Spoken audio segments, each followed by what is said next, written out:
بسم اللہ الرحمن الرحیم ایاک نعبد و ایاک نستعین۔ سب سے پہلے تو مراد سعید آپ کو اور آپ کی ٹیم کو، ظفر آپ کو،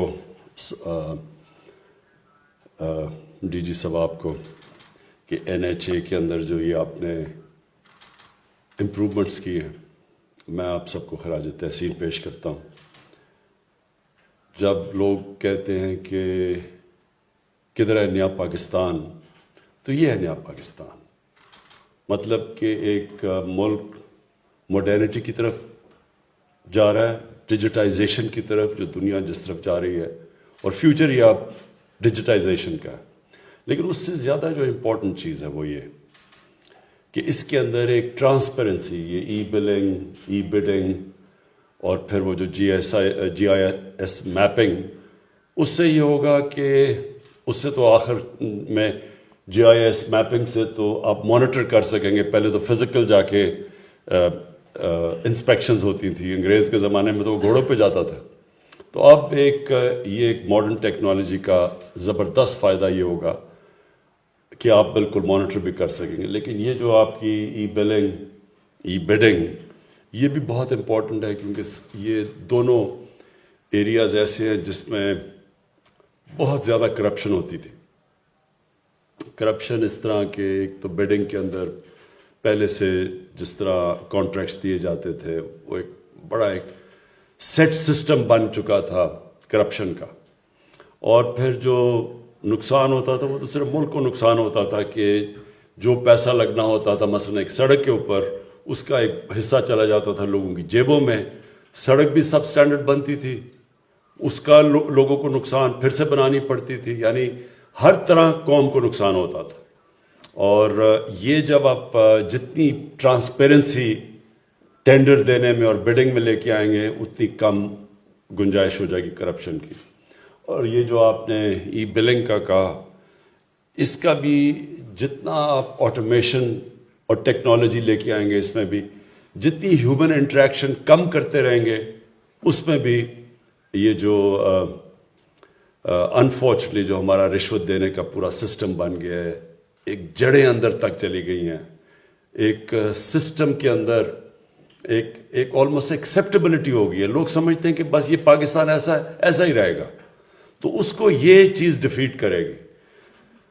میں آپ کو مثال دوں، ہم آج سے 20 سال پہلے شوکت خانم کے اندر کینسر ہاسپٹل میں ہم نے سارا فیصلہ کیا کہ پیپر لیس ہوگا سب کچھ۔ ہم نے فیصلہ کیا کہ کوئی پرچیاں نہیں چلیں گی وہاں، صرف اور صرف ہر چیز آن لائن آ جائے گی، دوائیں سب کچھ آن لائن دی جائے گی۔ ہم نے soft where in house develop کیا شوکت خانم میں، اور اس سے ایک دم کسی قسم کی کرپشن جو تھی وہ ختم ہو گئی۔ یعنی جو بھی کوئی سمجھتا تھا کہ دوائیوں کے اوپر پیسہ، امپاسبل ہو گیا، لوگوں کے لیے ناممکن ہو گیا کہ کہیں کسی چیز پہ پیسہ بنائے۔ اور ادھر سے یہ 20 سال پہلے وہاں کیا، اور میں 20 سال پہلے دنیا میں یہ سسٹمز آ چکے تھے، لیکن مجھے افسوس ہے کہ آج ایک 2021 کے اندر ہم یہ چیزیں ابھی بھی ہم پاکستان میں نہیں کر سکے۔ اور اس میں بہت بڑی ریزسٹنس ایک سٹیٹس کو سے آتی ہے۔ سٹیٹس کو کا مطلب کہ وہ لوگ جو پرانے نظام سے ناجائز فائدہ اٹھا رہے ہیں، وہ چینج نہیں آنے دیتے۔ تبدیلی کیا ہوتی ہے؟ تبدیلی وہ ہوتی ہے سٹیٹس کو چینج کرنا۔ تو تبدیلی کیوں نہیں لوگ لا سکتے؟ کیونکہ جو سٹیٹس کو ہے، جو وہ لوگ جو ان کو آپ مافیا کہہ دیں، ان کو آپ ویسٹڈ انٹرسٹ کہہ دیں، وہ پرانے سسٹم سے کیونکہ فائدہ اٹھاتے ہیں، وہ چینج نہیں آنے دیتے۔ اور یہ جو آٹومیشن ہے، جب ہمیں دنیا میں پتہ ہے کہ آٹومیشن سے کتنا فائدہ ہوا، میں آپ کو اپنی ایکسپیرینس شوکت خانہ میں بتا رہا ہوں کہ ایک دم تبدیلی آ گئی وہاں، یعنی ناممکن ہو گیا کسی کے لیے کسی قسم کی رشوت دینا، لینا، دوائیوں میں گھپلا کرنا۔ تو باقی ہماری گورنمنٹ کے اداروں میں کیوں نہیں آیا؟ کیونکہ ایک سسٹم کے اوپر لوگ ایک کرپشن کا نظام چل رہا ہے۔ میں آپ کو ایک بتاؤں کہ شوکت خانم میں ہمیں ایک دفعہ ایک گورنمنٹ کے ادارے میں بتاؤں گا نہیں کون سا ادارہ ہے، انہوں نے 3-4 لوگوں کا علاج کروایا شوکت خانم سے، اور انہوں نے کہا کہ ہم ان کے پیسے دیں گے، تو ادارے نے پیسے دے دیے، ان جو مریضوں کا علاج ہوا۔ تو شوکت خانم اب جو کہ 75% کینسر کا مفت علاج کرتا ہے، یعنی دنیا میں کہیں نہیں ہوتا، وہ چیک گورنمنٹ ادارے کے پاس لے کے گئے. وہ گورنمنٹ کا ادارہ شوکت خانم سے کہہ رہا ہے کہ جس میں ہمیں اتنی کمیشن دو. ایک چیریٹی ہاسپٹل سے وہ کمیشن مانگ رہے ہیں کیونکہ انہوں نے کہا جی یہاں تو سسٹم بھی یہی ہے، جو چیک کلیئر کرواؤ گے ہمیں اتنے پیسے دو گے. تو یہ ایک بڑی بدقسمتی ہے ہماری. یہ یاد رکھیں کہ کوئی ملک ترقی نہیں کر سکتا جدھر اتنا سارے رشوت کے نظام کو ایکسیپٹ کر بیٹھے. کبھی کوئی ملک نہیں ترقی کر سکتا. کوئی نظام نہیں آگے بڑھ سکتا جس کے اندر اس طرح کی رشوت، سب کو پتا کہ رشوت چل رہی اور رشوت چلتی رہے. اور جو اللہ نے قرآن میں کہا ہوا ہے کہ میں کبھی کسی قوم کی حالت نہیں بدلتا جب تک وہ قوم خود اپنی حالت بدلنے کی کوشش نہ کرے. ہم جب تبدیلی لانے کی کوشش کرتے ہیں تو عمران خان آ کے ایک سوئچ آن کر کے تو تبدیلی نہیں لے کے آئے گا. قوم کا ذہن بدلتا ہے. اللہ نے کہا ہوا ہے کہ میں نہیں تمہیں تبدیل کروں گا جب تک تم خود فیصلہ نہیں کرو گے کہ ہم اس طرح کی زندگی نہیں گزارنا چاہتے، ہم اپنی زندگی بہتر کرنا چاہتے ہیں.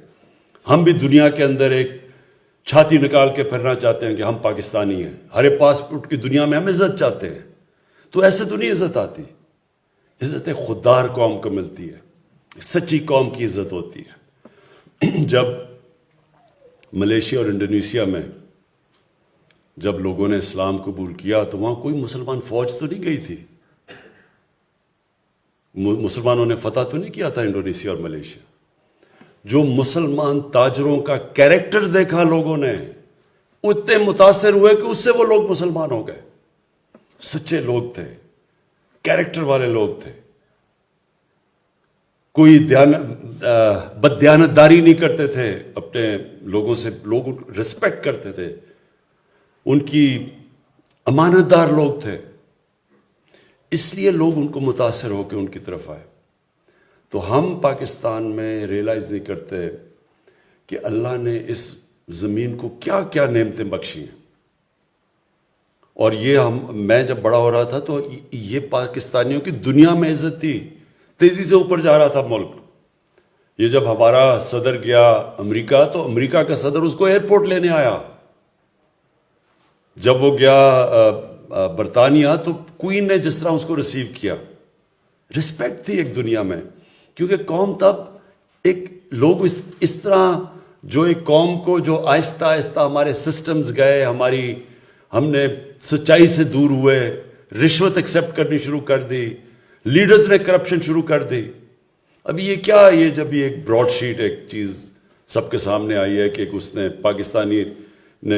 پاکستان گورنمنٹ نے ایک فرم کو کہا کہ جی ہمیں ہمارے ملک کے سربراہوں کو جو چوری کیا تھا پیسہ اس کے لیے انویسٹیگیٹ کریں. انگلینڈ کی فرم تھی. تو وہ جو انٹرویو دے رہا ہے وہ کیا کہہ رہا ہے کہ کس طرح پاکستان سے پیسہ چوری کر کے باہر جا رہا تھا. اور کون کر رہے تھے؟ پاکستان کے وزیر اعظم، پاکستان کے وزیر، وہ چوری کرنے پہ لگے ہوئے تھے پیسہ. تو جب ملک کا سربراہ چوری کرے، وزیر کرے، تو وہ تو نیچے تک سارا سسٹم کرپٹ ہو جاتا ہے. تو پھر تو NHA کے اندر ہم نہیں کہہ سکتے کہ جناب آپ چیف انجینئر نہ پیسہ بنائے اور فلانا نہ کانٹریکٹر نہ پیسہ بنائے. تو سارا سسٹم جو سب سے بڑا ظلم کرپشن کرتی ہے ایک ملک سے کہ کرپشن کو ایکسیپٹیبل کر دیتی ہے. اب برائی کو برائی نہیں سمجھتے کہ کوئی غلط چیز نہیں ہو رہی. اور اس سے کیا ہوتا ہے؟ کرپشن سے سب سے بڑی چیز کیا ہوتی ہے؟ لوگ بڑے امیر ہو جاتے ہیں. وہ براڈ شیٹ والے نے کہا کہ یہ جو میں تھوڑی چیزیں دیکھ رہا تھا کہ ایک پاکستانی نے، اور وہ بھی بتا نہیں رہا کہ ہمارا پاکستانی سیاستدان نے، سعودی عربیہ سے لندن کے بینک میں $1 ارب بھیجا. $1 ارب ایک آدمی نے بھیجا. تو لوگ تو بہت امیر ہیں یہاں کے ہمارے، لیکن ملک غریب ہے، مقروض ہے. ملک قرضے پہ گزارا کر رہا ہے، لیکن لوگ ایسے ہیں جو لندن کے سب سے مہنگی جگہوں کے اوپر بڑے بڑے محلوں میں رہ رہے ہیں. ملک تب اوپر جاتا ہے جب ایک ملک امیر ہوتا ہے. آج ہم مغرب کے لوگوں کو دیکھ لیں، مغرب کے حکمرانوں کو، ان کے پاس دیکھ لیں کتنا پیسہ ہے، ان کا رہن سہن دیکھ لیں، اور ایک مقروض ملک کے جو بھی یہاں جنہوں نے حکومت کی ان کا رہن سہن دیکھ لیں اور ان کے پاس پیسہ دیکھ لیں. آپ کو لگے گا کہ یہاں دودھ کی نہریں بہہ رہی ہیں. اور لگے گا وہ غریب ملک ہے جب آپ ان کے پرائم منسٹرز کو پرانوں کو دیکھیں گے, ان کو جب ان کا رہن سہن دیکھیں گے, وہ ان کے جب یونائٹڈ نیشنز میں جب گئے ان کے جاتے ہیں پرائم منسٹرز یا head of states U N کے اندر, تو وہ کتنا پیسہ خرچ کرتے ہیں, اور جو ہمارے یہاں سے ایک مقروض ملک میں جا کے کس طرح وہاں رہتے تھے, کس طرح پینٹ ہاؤس اور ہوٹل کے اوپر پورے جو سب سے مہنگے ہوٹلوں میں جا کے رہتے تھے. یہ ہے ہمارا مسئلہ. اور بدقسمتی یہ ہے کہ ہم جدھر سے شروع ہوا تھا ہمارا سویلائزیشن, جو ہم دیکھتے ہیں مدینہ کی ریاست, کیونکہ نبی صلی اللہ علیہ وسلم نے وہ ریاست بنائی تھی, تو جب وہاں دیکھیں تو کیا چیز سب سے چیز سامنے آئی تھی کہ جو ریاست کے سربراہ تھے وہ سادگی میں رہتے تھے, کسی نے محلات نہیں بنائے, اپنے اوپر پیسہ نہیں خرچ کرتے تھے, جو پیسہ ریاست میں زیادہ آتا تھا اپنے غریبوں پہ خرچ کرتے تھے, قوم کو نیچے سے اوپر اٹھاتے تھے. فلاحی ریاست بنائی انہوں نے. اور اس کے الٹا یہ دیکھیں کہ ہم نے یہ جو ملک کتنا ایک بڑی خواب تھی پاکستان کہ ہم نے بنانا تھا وہی مثالی اسلامی فلاحی ریاست, اور ہمارے پاس ہم کس طرف نکل گئے. اور اس کا نتیجہ سامنے ہے کہ جب تک ایک قوم واپس اس نظریے پہ نہیں جاتی جس کے لیے بنی تھی, اللہ کی برکت بھی آنے لگی. مبارک دیتا ہوں کہ یہ جو آپ نے قدم اٹھایا, دیکھیں آپ NHA پہ جب شروع ہو جائے گا, سب سے زیادہ پیسہ تو سڑکوں پہ بنتا ہے, سب سے زیادہ کمیشنز تو سڑکوں کے اوپر بنتی ہے.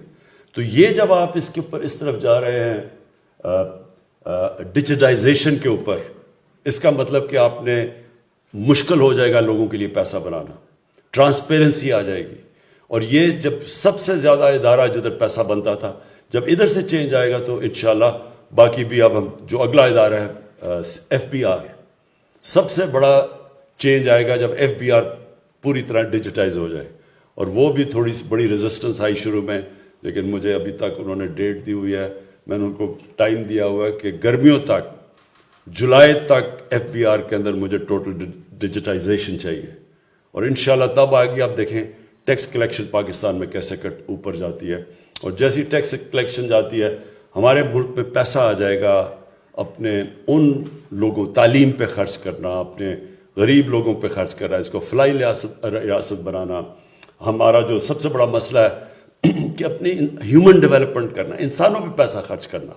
قوم تو تب امیر ہوتی ہے جب اس کے انسان امیر ہوتے ہیں, اور جو ایک قوم کی پہچان تب ہوتی ہے کہ وہ کیسے اپنے سب سے غریب طبقے کو کیسے رکھتی ہے, کمزور لوگوں کو کیسے رکھتی ہے. امیر لوگ نہیں کیسے رہتے, اس کے جو کمزور طبقہ کیسے رہتا ہے. اور انشاءاللہ جیسے جیسے ہمارے پاس ریونیو بڑھتا رہے گا, FBR کے اندر ریفارمز آتی رہیں گی. کرپشن جب آپ کو مثلا آپ سڑکوں کے اوپر جب ختم ہوگی تو ہمارے پاس جو مراد نے اصل بات کی کہ ہمارے پاس اور زیادہ پیسہ آ جائے گا خرچ کرنے کا انفراسٹرکچر کے اوپر. ہم اس کو اور بہتر کرتے جائیں گے, انفراسٹرکچر جیسے ہی بہتر ہوتا جائے گا ملک میں زیادہ انویسٹمنٹ آنی شروع ہو جائے گی. تو یہ آج بہت بڑا قدم آپ نے اٹھایا ہے. میں انشاءاللہ اس کی وجہ سے ہم اور منسٹریز کے اوپر بھی پریشر ڈلوا لیں گے کہ ای گورننس کے اوپر سب منسٹریز جائیں, اور ان کو بھی ہم نے ٹائم سکیل دیا ہوا گرمیوں کا کہ اگلے 6 مہینے تک ہم ایکسپیکٹ کرتے ہیں کہ پاکستان کی جو منسٹریز ہیں سب ای گورننس کے اوپر آ جائیں گی. شکریہ.